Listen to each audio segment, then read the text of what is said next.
Now, my political awareness was beginning to mould then, because during all of that period, there was a lot of toing and froing. I didn't quite understand what it was all about. And Nye Bevan came to Carmarthen to speak. 4,000 people in Carmarthen Market, 4,000 people. And he was notorious for a tremendous orator. And he was notorious for dealing with hecklers and putting them down. And I can remember people in the back of the hall, you know, saying things to him. And he used to ridicule them, but the whole audience couldn't stop laughing. He was a tremendous orator. Then in Croissant's Hall, I remember George Brown coming there. Jim, of course, Jim Griffiths, who had a voice where, you know, as if it was born in the coal mines. Well, she was, of course, in Ammanford there, deep voice, related to my wife, my former wife, related to Laura. And Jim had this deep, bass, rich, mellow voice, you know, tremendous voice. So, yes, all that was happening at that time, but still I wasn't in politics.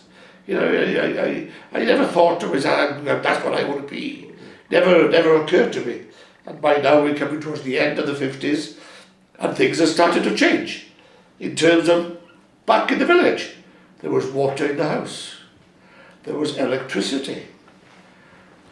Still no inside toilet, mind. Still down the bottom of the garden. You know, I don't know whether I should say this story, but I tell you this story. My mother came back one day, as white as a sheet, having been down in the toilet. She'd sat on the seat, on the wooden seat, and a rat run out between her legs. No wonder she was white, eh? And ever since then, I used to go down there with a flashlight and kick the blinking toilet. There was no way I was going to do that.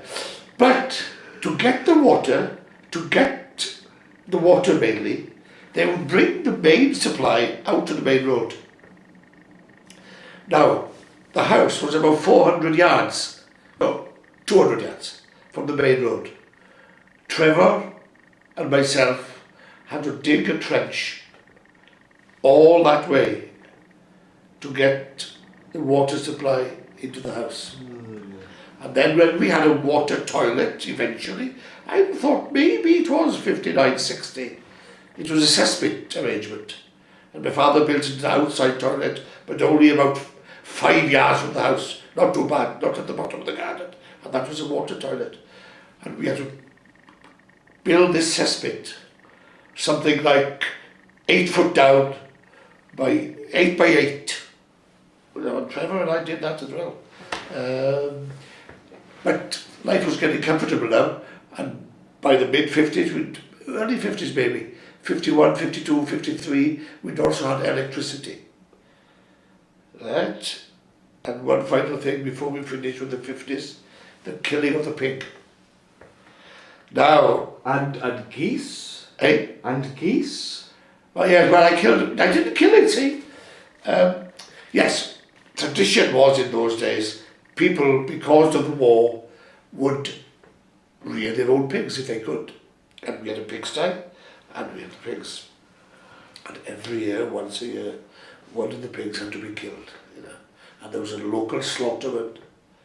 I've still got the bench actually in my house, out in the garden, obviously not in the house. And that bench, I reckon, is about 100 years old.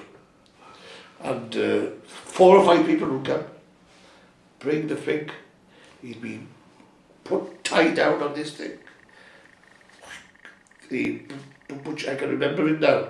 And then they'd be throwing hot water over him to scrape away his the hair and things like that. Then eventually he'd be hung up. Now in our house, when you remember Gwynoro, there was a small room. We didn't have a kitchen, by the way. I haven't mentioned that. We didn't have no kitchen. Fridge only came in 1956. My father went down to Swansea to buy one in 1956. You know how people have coped with sell-by dates then, I don't know. No sell-by dates was for food. Anyway, but in the corner of the room, by the wash-up, the pig was hung there. God, I used to, afraid, sometimes I had to go down at night or something. Looking at this pig hanging up there, dead. That's